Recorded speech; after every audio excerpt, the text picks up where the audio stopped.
Hello there guys, welcome to another of my live videos, and on this video there's quite a few topics to delve into. I am going to be giving you the latest news on Corentin Tolisso from Bayern Munich because there is huge developments on him. I think I spoken with you about Corentin Tolisso the other week, and then after that I am going to be giving you a bit more additional information on Jadon Sancho. So there you go. So we will start with the news on Corentin Tolisso. These stories have been stemming from RMC Sport, and I was reading it yesterday, and it does say that Manchester United have entered negotiations with Corentin Tolisso's representatives over, a possible move to Old Trafford in the summer transfer window. And it also does say that Inter Milan are interested in Corentin Tolisso. Now, reportedly, he's available for around £31 million, so that is a cheap solution. Bayern Munich, have made the admission that, they are willing to offload him in the summer transfer window, because obviously, at Bayern Munich, he has found game time very, very difficult. Obviously, reflects on the amount of injuries he has had at Bayern Munich. I think he has played around 68 times for Bayern Munich as a Corentin Tolisso. He has got a contract with Bayern Munich until 2022, so he's got, a few years left on his contract. This has been his third season with Bayern Munich. Bayern Munich did pay around £37 million for him from Lyon back in 2017, but he did actually say that the fee could rise up to £44 million.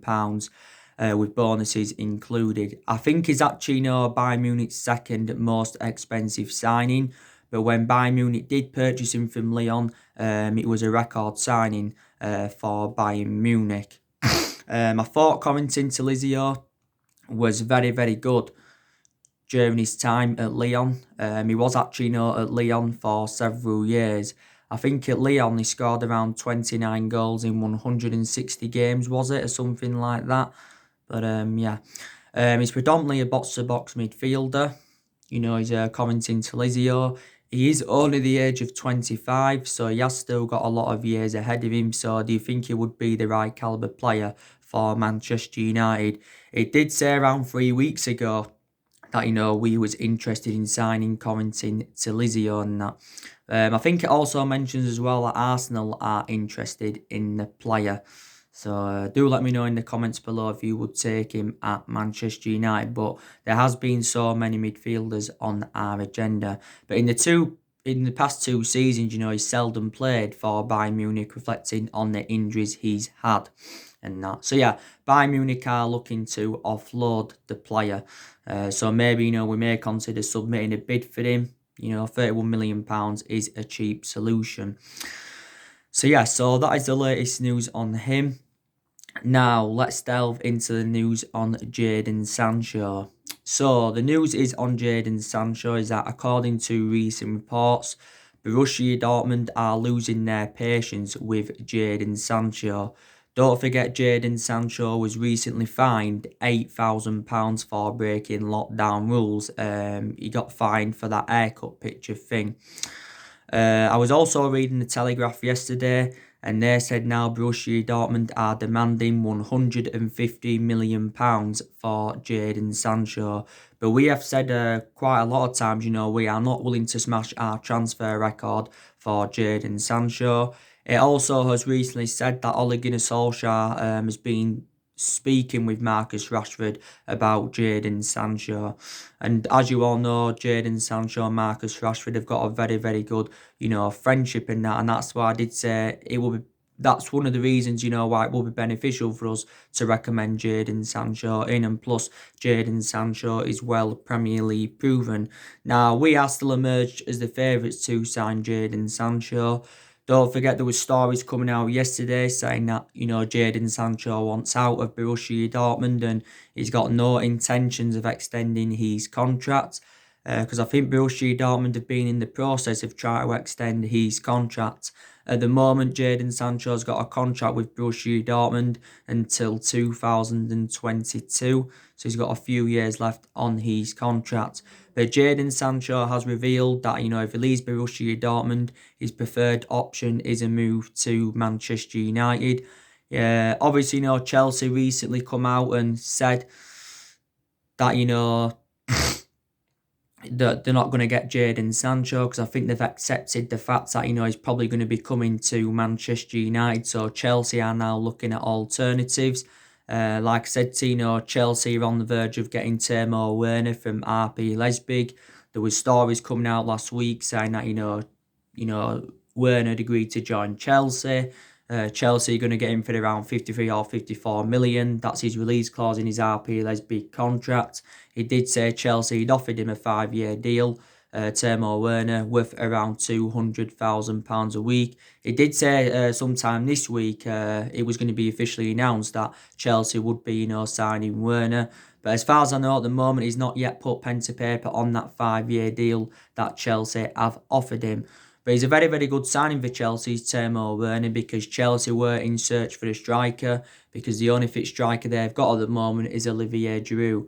I think that's why he sustained an injury, was it in January, if I am correct. So yeah, he's a very, very good signing, but I'm surprised he's going to Chelsea, because for such a long time it was looking very likely he was going to Liverpool, Werner, because obviously, Werner did say his preference was a move to Liverpool, and he was, he described Liverpool as one of the best teams in the world, and he said back in February that Jurgen Klopp is one of the best managers in the world. But of course, Liverpool have said, they're not willing to meet his valuation. Liverpool only value him at £30 million. So Liverpool not willing to meet his valuation. This is probably one of the main explanations why they haven't got Werner on the board and that. So let's just put that into the equation. We was in for Werner as well. Don't forget, Solskjaer had that private transfer meeting with Werner in February in Berlin to discuss a possible move to Manchester United and that. So yeah, it's looking likely that's going to be Frank Lampard's second signing as Chelsea manager. Don't forget now, they've turned their attentions to Kai Havertz, because, they know they're probably not going to get Jadon Sancho. Recent stories have said that Chelsea have put around the £75 million bidding for Kai Havertz. Don't forget, Chelsea's number one priority target is Ben Chilwell from Leicester, who is a left-back, and Chelsea, recruited quite a few players from Leicester. Don't forget they got N'Golo Kante from Leicester, and they also got Danny Drinkwater from Leicester. But I think Chelsea, have been very, very competitive so far, and I think, they're going to make more signings, I really, really do. But like I've mentioned on my recent videos, us and Chelsea are looking to make transfer moves to compete with the likes of Liverpool and Manchester City, because obviously, analysing it at the moment, Liverpool and Man City are strides ahead of us in that. And, I think, we can be competitive in the summer transfer market. Probably, City are not going to be in the transfer market.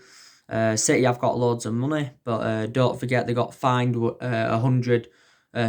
got fined £25 million in February for breaking financial fair play rules, and they got banned from the Champions League for the next 2 seasons. By the way, I think a decision on their appeals going to be made sometime in July. I was reading about it yesterday, and that obviously Tottenham.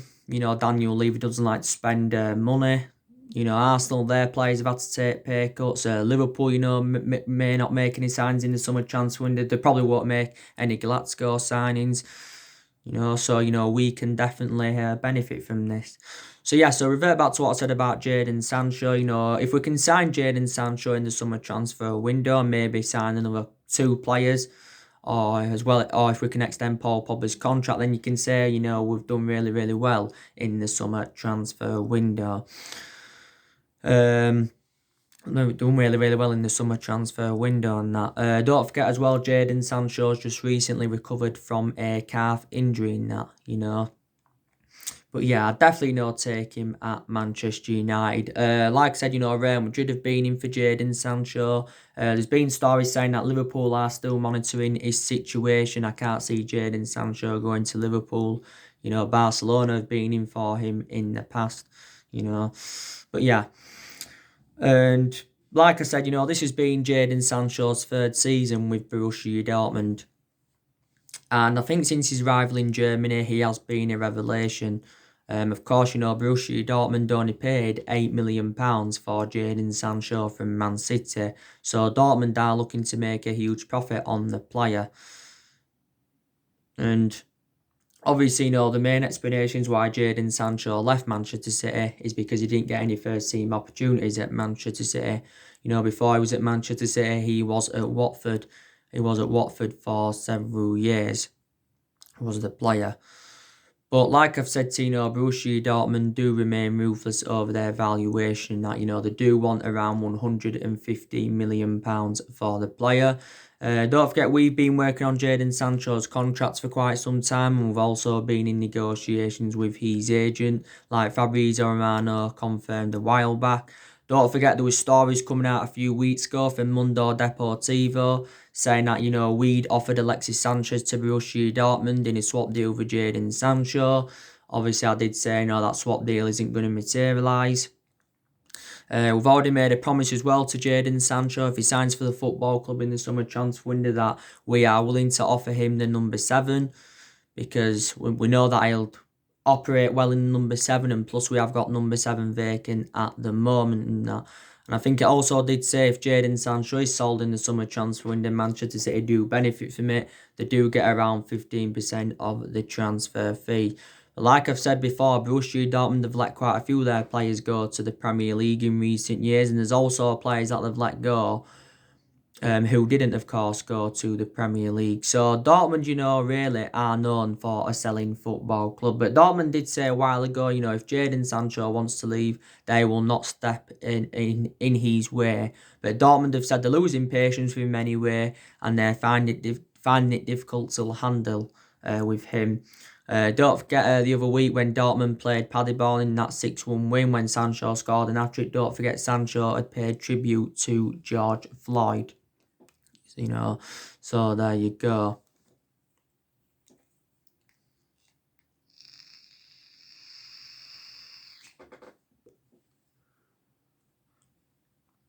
But obviously, if we was to not sign Jadon Sancho, then obviously, there has been a few alternatives on our agenda. Obviously, Federico Bernardeschi is the plan B from Juventus. Stories were coming out the other week saying that we're in for Figo Almeida from Sarsfield. Also, too, it came out a while ago saying that we was interested in Rabbi Matondo from Schalke and that. So we have got quite a few alternatives on our agenda. But we first expressed our interest in Sancho in 2017. So the first time we expressed our interest in him was under Jose Mourinho. But one thing to confirm, he's no longer our number one priority target because he was our number one priority target for so long. Our number one priority target now is Jack Grealish and that. But actually, Jack Grealish would be a cheaper solution than Jadon Sancho. But Dortmund did say, a while ago, that they do obviously expect players' transfer valuations to drop. But I think Dortmund are looking and are waiting until the transfer markets returns back to normal, so they can get the full amount for Sancho. But for such a long time now, we've been wanting to get Sancho for around 60 or 70 million, but we do know neither of them figures are going to be enough to convince Dortmund to offload him. But I think, Sancho would complement our attacking line well. He'd go well alongside the likes of Rashford, Greenwood and Anthony Martial. He's predominantly a right winger, only the age of 20. There's obviously been stories coming out saying that, well, it came out the other week saying that if we sign Sancho, we're going to loan Daniel James out for next season. But he also did say that we will offer Daniel James a new contract, reflecting on how good he has done at Manchester United, because this has been Daniel James's first season at the football club. And he's played around 37 games in all competitions. But yeah, these stories were stemming from the Sun not too long ago saying that we're going to loan him out if we sign Sancho. But then after that, he said, now we're not going to loan Daniel James out. So he's going to stay at the football club because he's the foreseeable future for Man United. We paid £15 million for Daniel James last summer from Swansea. So he was a cheap solution. James did sign a 5-year contract with the football club. I think, if I'm correct, he's an option of a further year. For the vast majority of this season, Daniel James has been playing on the right, but he's actually no more effective from that left-hand side. So like I said, if we sign Sancho, then maybe James could find game time very, very difficult in that. James did make his professional debut for Swansea in 2018. In 2018, he made his professional debut for Swansea. And don't forget, Leeds United were very, very close to getting Daniel James, but obviously, Swansea had pulled out right at the final hurdle. And I think it says Leeds have been interested in taking Daniel James out on loan. So anyway, that is the latest news on Jadon Sancho. Obviously, on my videos yesterday, I obviously, give you the news on Paul Pogba and Bruno Fernandes. Their new positions have been confirmed by Ole Gunnar Solskjaer. Of course, Paul Pogba is going to be our next number 10. On several occasions, Paul Pogba's been deployed as the number 10 Germany's Manchester United career. Some people think this is the right decision, some people think this is the wrong decision, because some Man United fans think, Bruno Fernandes should be playing in the number 10 and, Paul Pogba should be playing in the 6 or the number 8. But yeah, it's been confirmed Paul Pogba will be playing in the number 10, so he'll be playing just behind the central striker and he will be playing ahead of Bruno Fernandes. And Bruno Fernandes, of course, is going to be operating in that number 8. And, of course, McTominay is going to be the holding midfielder. I did say, didn't I, they're going to be our first choice midfield trio, Bruno Fernandes, Pogba and McTominay. Fred, he's had an exceptional season as Fred, to be quite honest with you. I think Fred will play instead of one of them so often. I think he'll play instead of McTominay so often, to be quite honest with you. He's done very, very well under Solskjaer this season as Fred. We did pay £50 million in from Shakhtar Donetsk.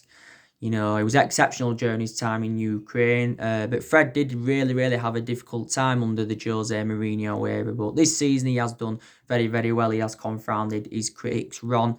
Bruno Fernandes, he's definitely enjoyed a fantastic start to his Manchester United career. And like I said, he's definitely saved Ole Gunnar Solskjaer's job at the football club, reflects on the impacts that he has made.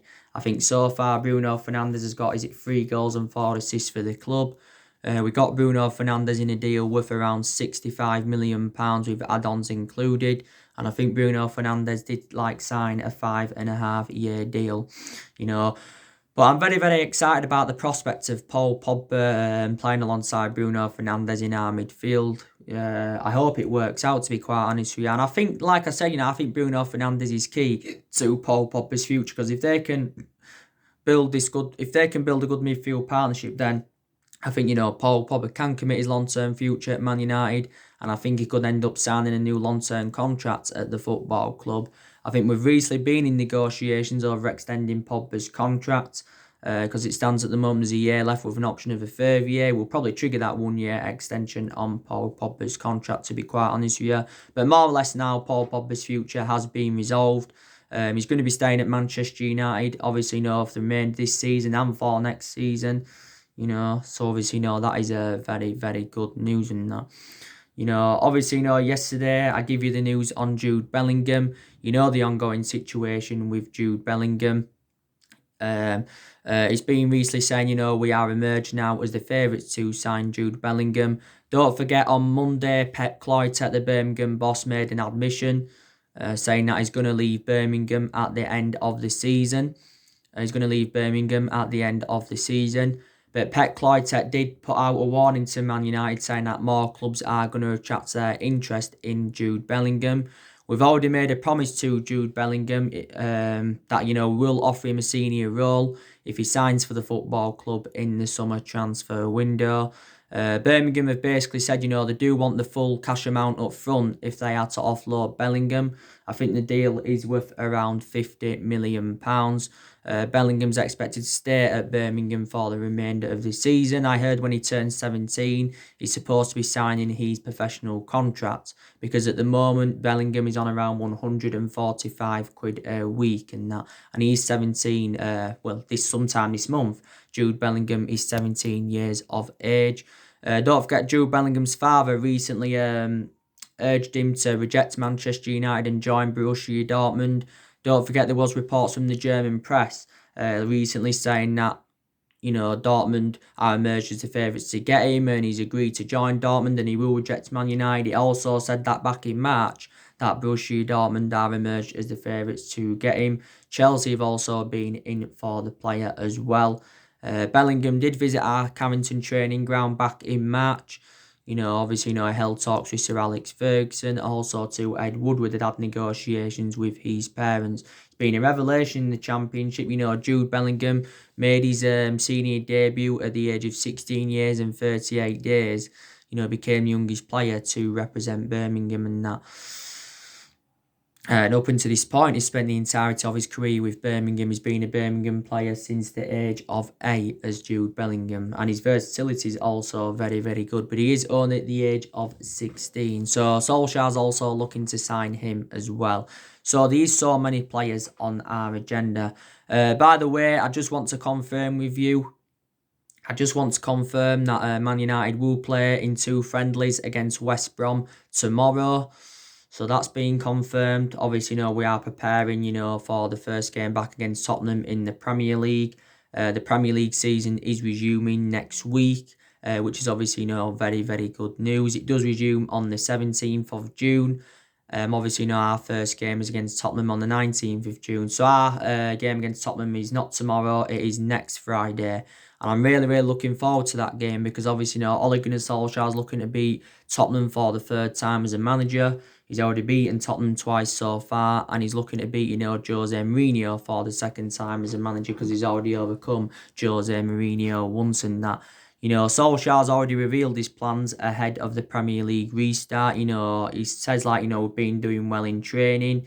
He says, our players have been working on new ideas, and he recently told our players to rediscover their edge and all of that. But yeah, don't forget we were supposed to be playing Tottenham on the 15th of March, but due to lockdown and all of that, obviously, the game could not go ahead. And like I said, the Premier League season's been suspended now for a good, 12 weeks or something like that. It did get suspended on the 13th of March. Then obviously, the Premier League had quite a few meetings to establish plans. And then it said the football was suspended until the 3rd of April. Then it got extended until the 29th of April. Then obviously, there was a lot of talks about the season not resuming and all of that. But we do know now where we stand. And as you all know, there's going to be 5 substitutions in the game. By the way, we were supposed to be playing Stoke earlier on this week at Carrington. But the game could not go ahead because obviously, Michael O'Neill, the Stoke boss, had got tested positive for coronavirus and that. I think we have got a fully fit squad. Well, I was reading reports yesterday and it does actually say that Phil Jones has sustained a minor injury.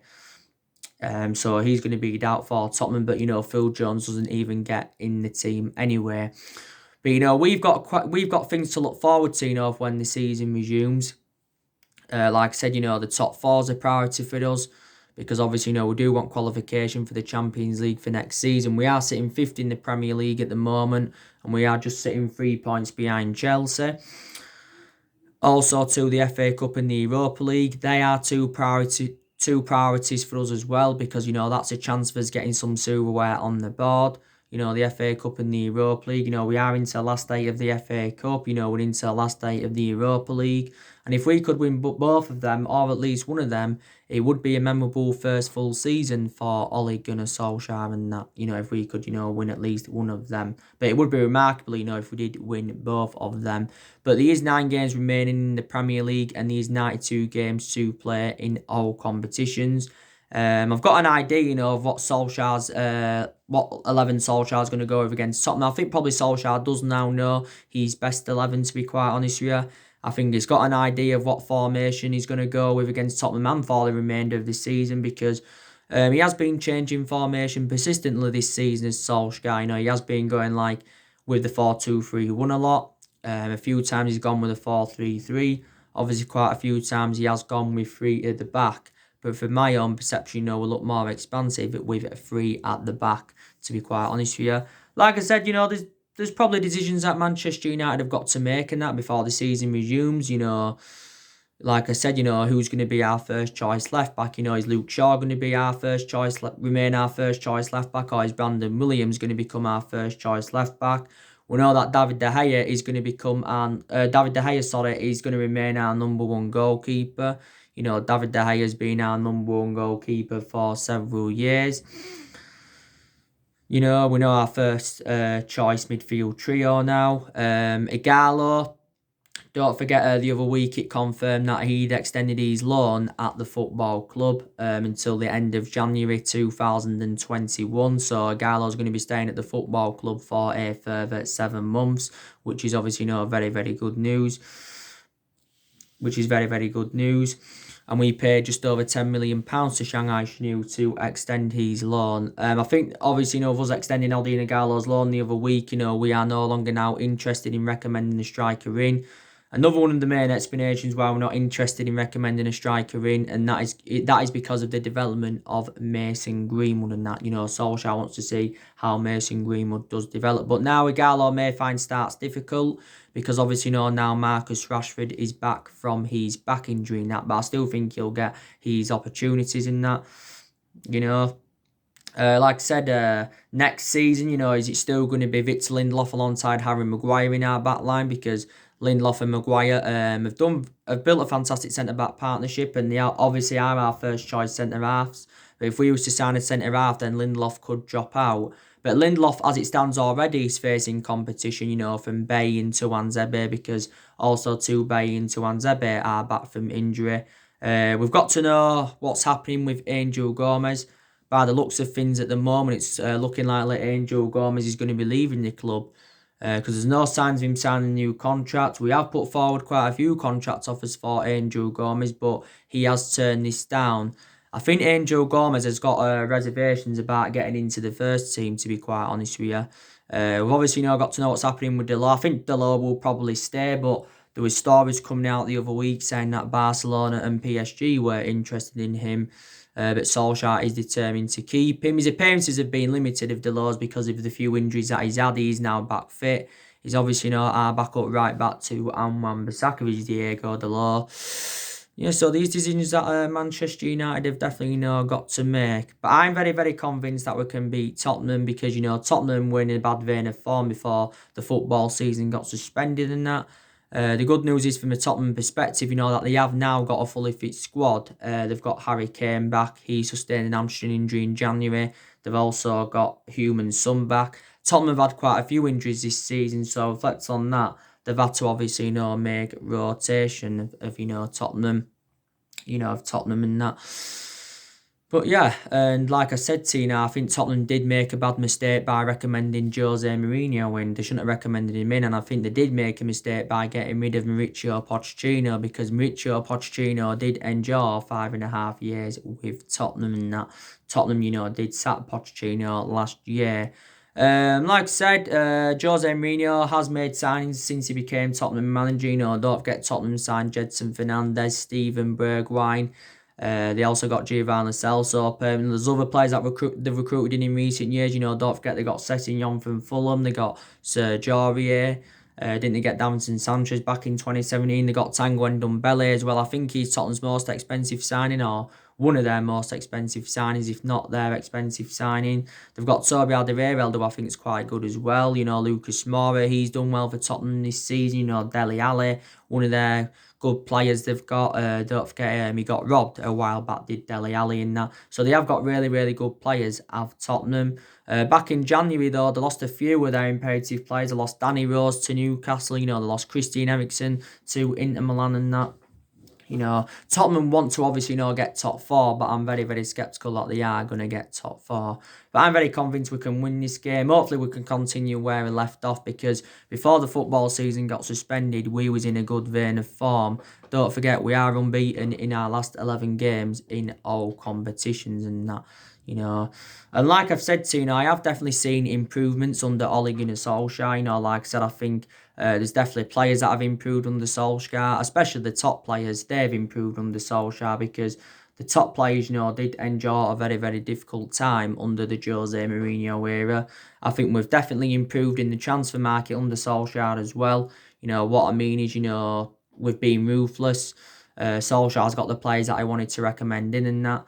You know, because so far Solskjaer's enjoyed 3 transfer windows at the football club and spent, you know, around spent over 200 million, just over 200 million. Last summer he recommended Daniel James and Wan-Bissaka and Harry Maguire in. And in January he recommended Bruno Fernandes and Odion Ighalo in. So he's made 5 good signings so far. So the summer transfer window will be Solskjaer's 4th transfer window as Manchester United manager and that. So that's what's improved. I think our record against the Big Six sides this season's been good. We've taken 17 points against the Big Six sides this season. That's something else that's also has improved. Don't forget, Ole Gunnar Solskjaer was talking about what has changed at Manchester United since he replaced Jose Mourinho back in December 2018. This is obviously, before the football season did get suspended and that.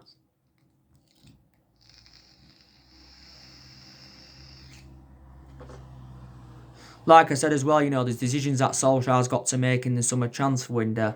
Of obviously, what players he's going to recommend in, and of course, what players he's going to get rid of. Solskjaer's looking to make around 3 or 4 signings in the summer transfer window because he believes we need around 3 or 4 signings to become title contenders next season. Because this has been the 7th season now we have failed to mount any kind of title challenge up. So that just indicates how inconsistent we have been in the last 7 years or so. And Solskjaer still wants to continue the policy of recruiting young British talents to Manchester United like he did do last summer and that. So he revealed his plans for the summer, a while ago, And don't forget, Solskjaer, recently said, we will avoid buying rotten apples. Because he did tell our players that I will not tolerate any rotten apples in the squad. So this is something else Ole Gunnar Solskjaer did say. Don't forget, our net debt is 429 or just over 429 million because of quite a few weeks ago now it had been confirmed that our debt had risen up by almost £130 million. Woodward's been talking a lot, saying that he's going to back Solskjaer. Woodward did say the other month that we will remain competitive in the summer transfer market. But he did say, won't do business as usual in the summer transfer market and that. So this is what, Ed Woodward had said. Obviously, to help us, the other week we'd taken a £140 million loan for the £150 million revolving credit facility, to help us get through the coronavirus crisis and to obviously, help us get the right players in to Manchester United. Like I said, we're going to get rid of at least 5 players in the summer. So in that aspect, we are going to generate money. We're hoping to get rid of Jones. We're hoping to get rid of Smalling and Rojo on permanent transfers. We're hoping to get rid of Sanchez permanently as well. We're hoping to get rid of Jesse Lingard. We're hoping to get rid of Andres Pereira and that.